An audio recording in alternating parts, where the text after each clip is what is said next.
Voici une vidéo pour corriger des automatismes et donc un petit rappel sur comment on détermine le signe de mx plus p. La première chose à se rappeler c'est que mx plus p, sa représentation graphique, c'est une fonction affine. J'ai besoin de savoir quand c'est que mx plus p vaut 0. Alors on va sous-entendre que m est différent de 0, parce que sinon on a une fonction affine qui est une constante et ça ne nous intéressera pas. mx plus p vaut 0 lorsque x est égal à moins p sur m. Une fonction affine a une représentation graphique qui est une droite, et la droite va être soit croissante soit décroissante, et ça va dépendre de la valeur de m, du coefficient directeur. Si m est positif, la fonction f de x est égale à mx plus p est croissante.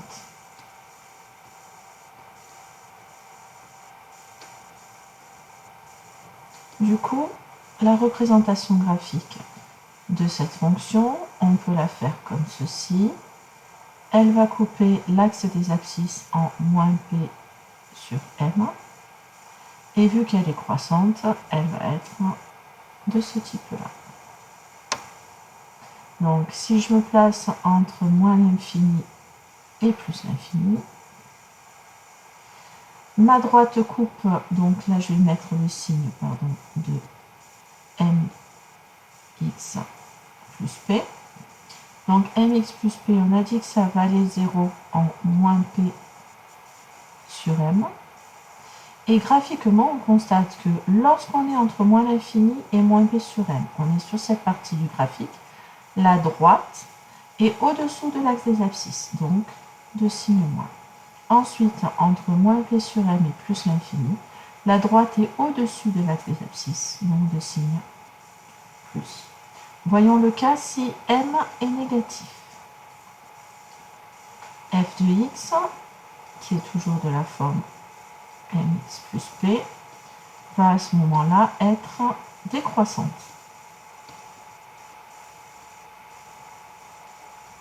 Si je fais la représentation graphique à nouveau, ma droite va couper en moins p sur m, l'axe des abscisses, et vu qu'elle est décroissante, elle va être de ce type. Donc ici, si je me place entre moins l'infini et plus l'infini, le signe de mx plus p, donc ça s'annule pour la valeur moins p sur m. Entre moins l'infini et moins p sur m, ma droite est au-dessus de l'axe des abscisses, donc de signe plus. Et entre moins p sur m et plus l'infini, elle est au-dessous de l'axe des abscisses, donc de signe moins. Voyons un peu sur plusieurs exemples. Donc si je veux étudier le signe de x moins 3, puis celui de moins 2x plus 8. Le signe de x moins 3, déjà je vais déterminer comme c'est que ça vaut 0, lorsque x est égal à 3. Et x moins 3, c'est une fonction qui va être croissante. Pourquoi c'est une fonction qui est croissante?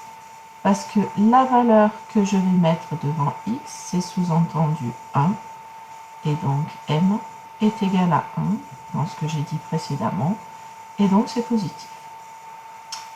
Prenons moins 2x et plus 8. Moins 2x plus 8, ça vaut 0.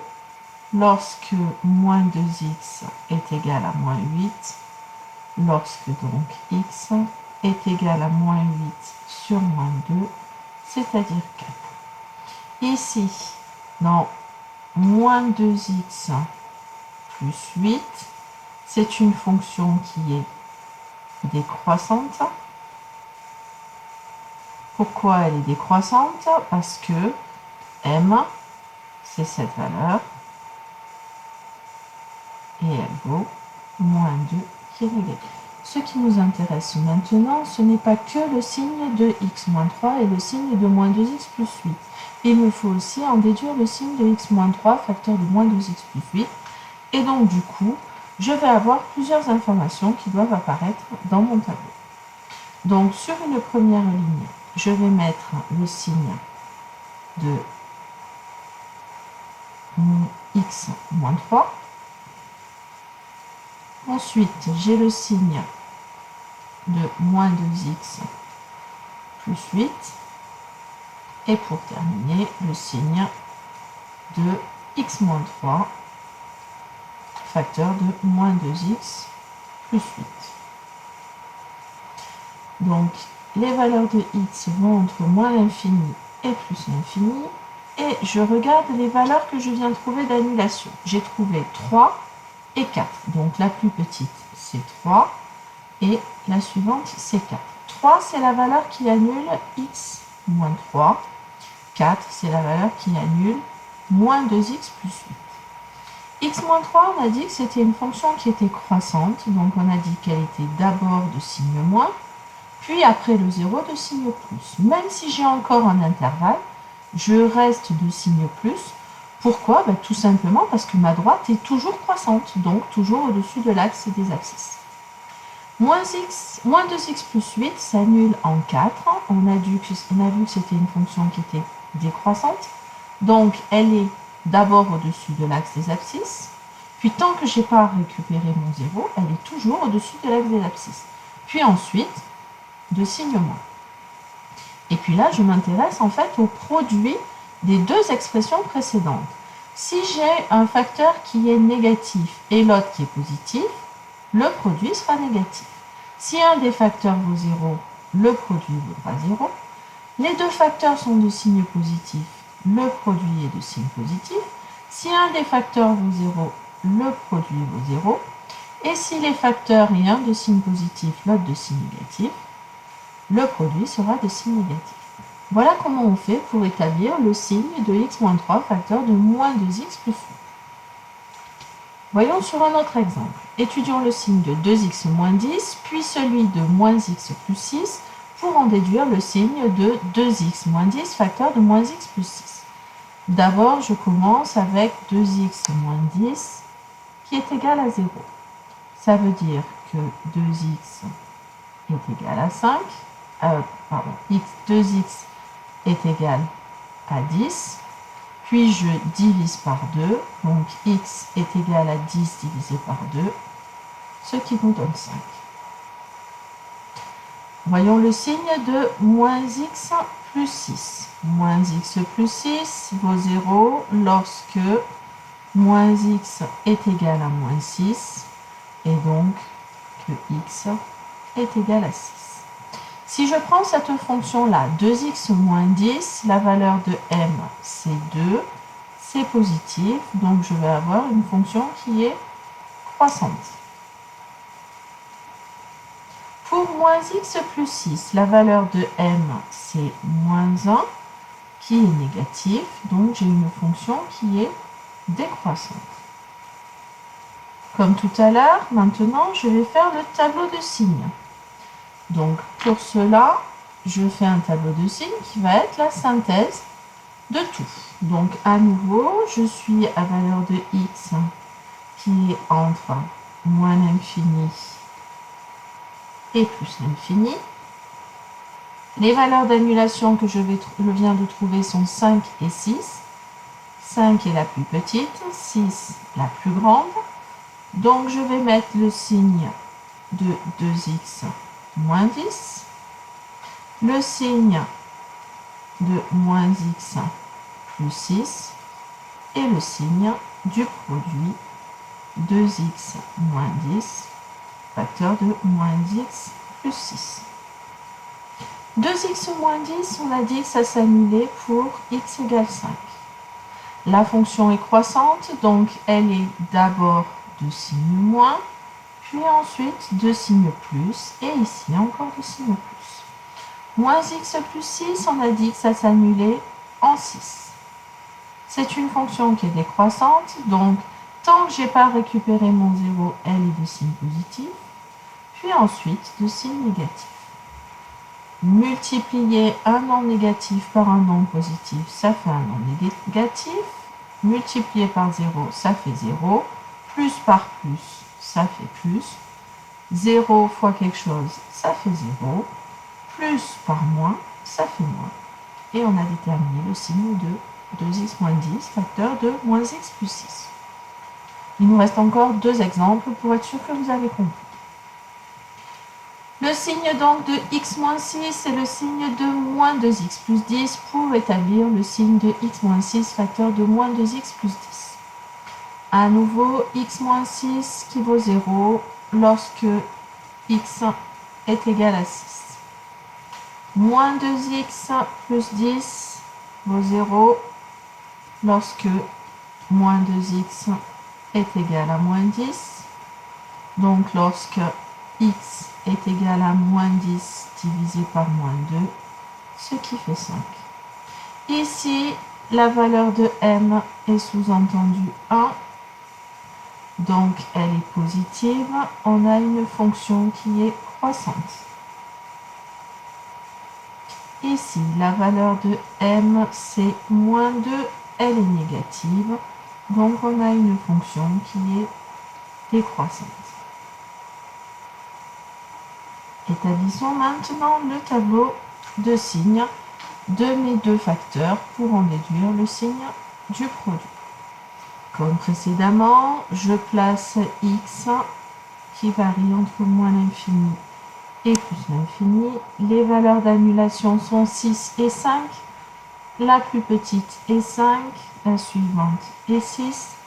Donc j'ai le signe de x moins 6, le signe de moins 2x plus 10, puis le signe du produit x moins 6, facteur de moins 2x plus 10.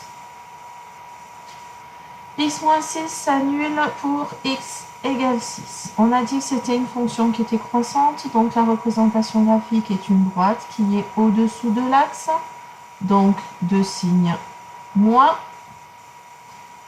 puis deux signes plus.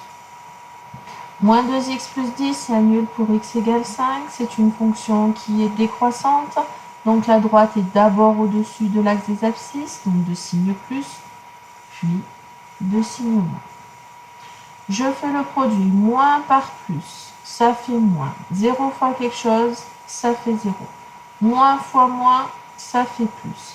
0 fois quelque chose, ça fait 0. Plus par moins, ça fait moins. Et voilà le signe de x moins 6, facteur de moins 2x plus 10. Notre dernier exemple, on doit déterminer le signe de 2x moins 8, le signe de moins x plus 3 et le signe du produit de ces deux facteurs. Alors, 2x moins 8 vaut 0 lorsque 2x est égal à 8, et donc lorsque x est égal à 8 divisé par 2, ce qui fait 4.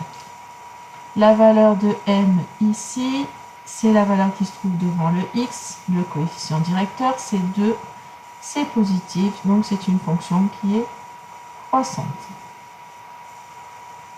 La valeur de moins x plus 3 égale à 0 lorsque moins x est égal à moins 3 et donc lorsque x est égal à 3.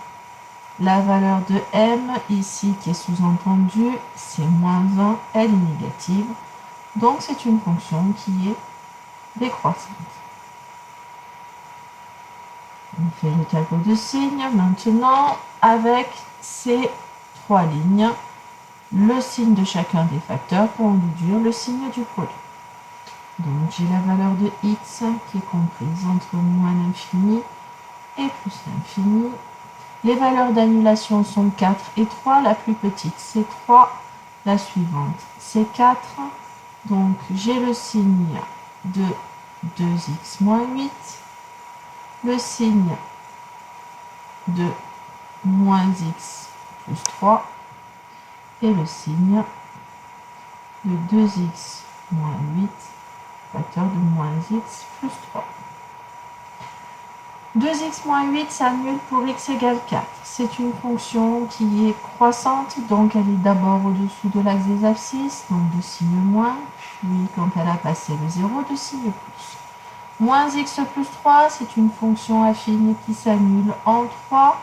Elle est décroissante, donc avant de couper le 0, la droite est au-dessus de l'axe des abscisses, donc de signe plus, puis ensuite de signe moins. Un facteur négatif qui multiplie un facteur positif, ça fait un produit qui est négatif. Un facteur nul multiplié par un facteur qui n'est pas nul, ça fait 0. Les deux facteurs sont négatifs, le produit est positif. Si l'un des facteurs vaut 0, le produit vaut 0. Et lorsque les facteurs sont de signe contraire, le produit est négatif. Et nous avons terminé avec la détermination du signe d'une expression de la forme mx plus p et aussi de la détermination du signe d'un produit lorsque l'on connaît les facteurs qui sont de la forme affine. Voilà, j'espère que cette vidéo vous aura permis de comprendre comment on fait. N'hésitez pas en classe à me poser vos questions s'il y en a.